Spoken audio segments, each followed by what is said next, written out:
ñu nuyoowaat leen rek gannaaw bi ñu waxee ci client yi ba noppi yaakaar naa ni nag tungu ne du teew ñuy daal di nataal borom Lamp Fall tesee ngi nii xale yi tubaarkàlla moom lañ jox bopp mi ngi fii si Caaroy Gaar nee naa leen la ma leen waxoon rek képp ku bëgg sañse lu chic képp ku bëgg sañse lu classique te yaakaar naa ni bi ma ñëwee si bikit bi nag fekk naa fi ay arrivage yu bees xam man damaa sob damay xaw a lëmbërtiku defe naa Abdou Ndiaye dafa tukki woon bay doog a ñëw spécial qualité moom la woote Abdou noo def. mais c'est ça si loo nekk maa ngi fi.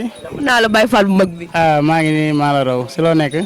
réew mi yow lañ jox bopp dégg naa. waa gis nga xale yi de moom wax dëgg yàlla fi la ñuy jëndee moom yu baax yi yëpp a ngi fi. mais qualité bi looy waajal say client looy waajal say soppe. Korité bi moom am na yoo xam ne yu bari instant bi nii duñ ko mën a sax exposé si télé bi parce que gars yi dañoo gaaw si pirate. waaw dëgg la de. dañ si suuf. si suuf nii. nii si suuf. maag Diop tey ñoo yëlmatiku. non bagage yaa ngi si suuf am na yoo xam ne du ma ko wane. Badou. waaw. dafa naa ay arrivage yu bees dafa ñëw. bagage yëpp ñëw na loo bëgg brodé cotonate lafaya bi. gis naa fi ay përx. pirx niveau modèle arrivage yu bees tax am na fi. gis naa fi dentelle bu original bi dentelle coton bi. coton bi waaw. dëgg nag wax dëgg neex yàlla ku la ñeme si Korité bi sañse. la ñuy jaay gars yi ay nilon la ñuy jaay mais man coton laa lay jaay.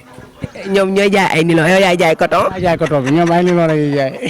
ah Diop dégg nga ko de Lamp Fall ngi nii nag bikit baa ngi nii nee naa leen daw leen si moom yaakaar naa ni nag jamono ji xale yi moom lañ jox bopp ndax boobu ba léegi macha allah laf cat te tubarkàlla RMB TV laal yokku la yaakaar naa ni moom xam na loolu. waaw moo tax ma ñëwaat. damay ñëwaat chaque jour damay ñëw di ñëwaat. RMB TV. RMB TV ah. dëgg la Adja Diop yaa ko dégg Abdou Ndiaye Baye Fall nee na RMB TV moom moo fi nekk. ñu fekk fi benn client mu jënd ba def si sachet ma lay ñaan soxna si kaay nii rek noo def baam nga jàmm. sant yàlla bu baax maa ngi si jàmm bu baax. ziar naa la bu baax a baax. loo ziar. dafa mel ni tubarkàlla da ngaa tàmmu Abdou Ndiaye Baye Fall borom Lamp Fall tisi. waaw gis nga de moom xale yi moom lañ topp. ndax li muy jaay macha allah dafa rafet te dafa baax. kañ nga yàgg topp Abdou Ndiaye. yàgg na loolu du tey boobu ba may xale la woon. boobu ba léegi. boobu ba léegi moo may jaay sañse may sañse. boobu ba léegi moo lay jaay sañse defe naa moom nga jox bopp. boobu te xale yi tamit moom lañ jox bopp. yaakaar naa ni boo bëggee sañse bu baax da ngay ñëw si Abdou Ndiaye Baye Fall. Lamp Fall Tissu ñun moom lañ xam moom lañ topp.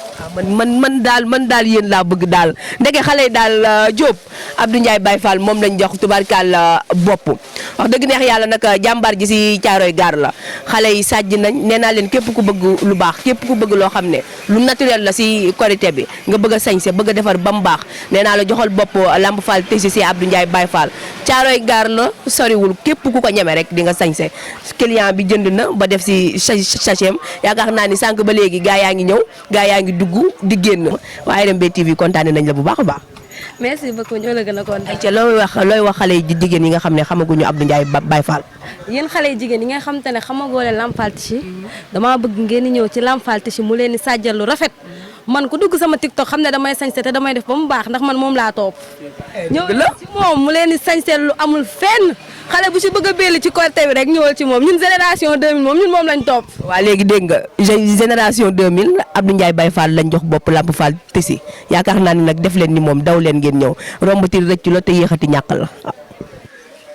Abdou Ndiaye moom boo ma ci laajee dinaa ci sawar a wax macha allah boo ñëwee ci boutique am bi da ngay kontaan day jaay qualité lu mu la jaay qualité la mi ngi fii marché Thiaroye ci wetu buntu gendarmerie bi boo ñëwee ba foofu rek foo laaj ci Abdou Ndiaye Baye Fall ñu won la ko man ba ma ko xamee léegi ëpp na 2 fukki at saa yu ma ñëwee nag ci moom laay jënd te lu mu ma jaay lu nekk rek qualité la macha allah daw si leen gaaw ñëw fii ci boutique bi waaw.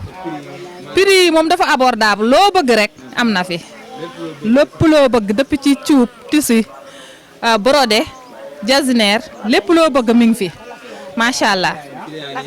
kii nañu gaaw ñëw fii ci Lamp Fall Tissu. Azeyani ñëw dem wuti ay bagage pour bégal ay client am bégal ay soppeem jamono jii nag xale yi moom lañ jox bopp loolu la yàlla dogal ku ko ñeme si Korité bi di nga sañse loo xam ne lu glamour la lu chic la ay ca tàggatoo bu dul tàkkali ko. waaw di nuyu clients yi rek.